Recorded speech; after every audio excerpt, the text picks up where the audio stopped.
Hey everyone, it's me, Lauren Alvin with Add a Pup Dog and Puppy Training. It's hard to get a place there where you can see my eyes.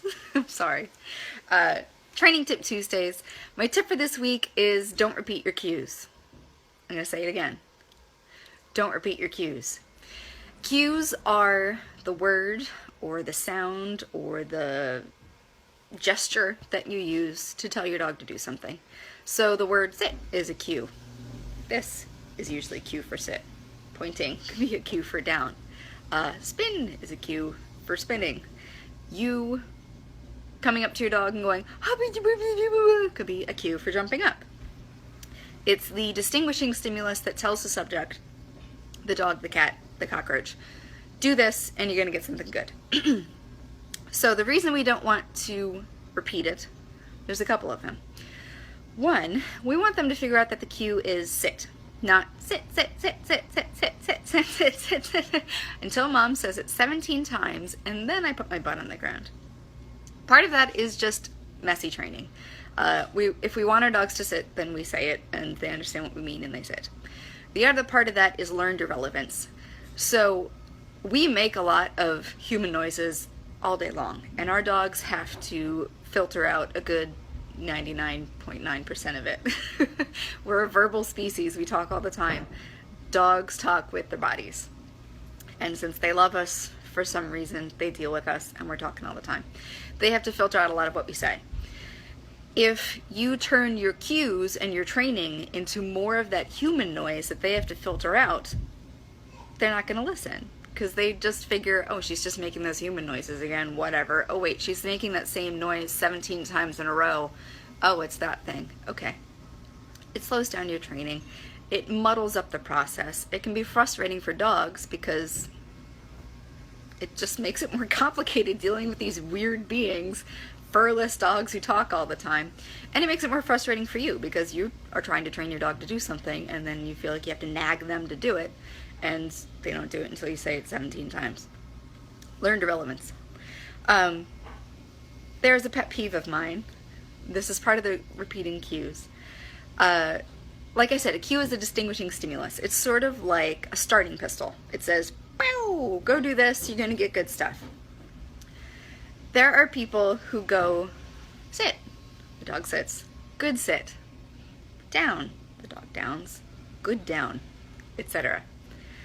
It makes sense when you're teaching a human child what words mean. It makes sense. You know, you pick up the bread, look at the bread, smell the bread, that's bread, bread, bread, bread, good bread, yummy bread, taste the bread, etc. That's not how cues work with dogs.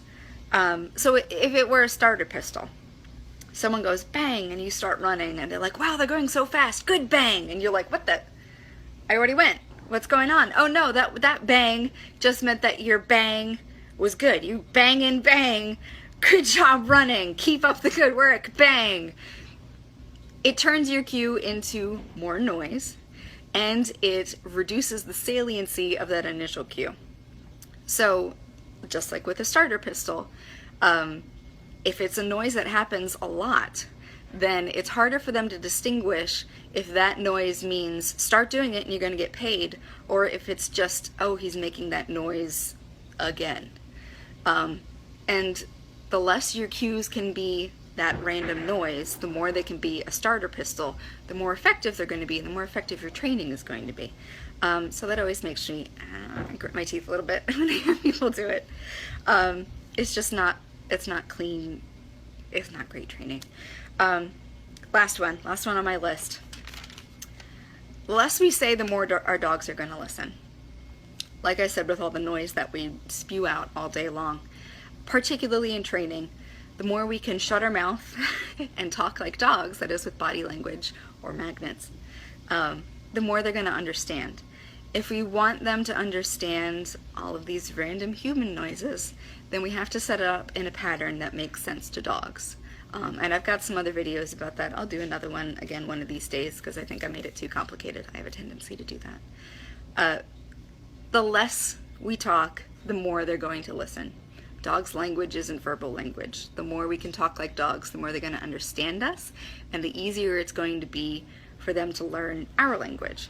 So we need to have a Rosetta Stone somewhere, and that Rosetta Stone is understanding how your body language impacts your dog and using lures and reinforcements effectively and everything like that. It doesn't involve nagging your dog.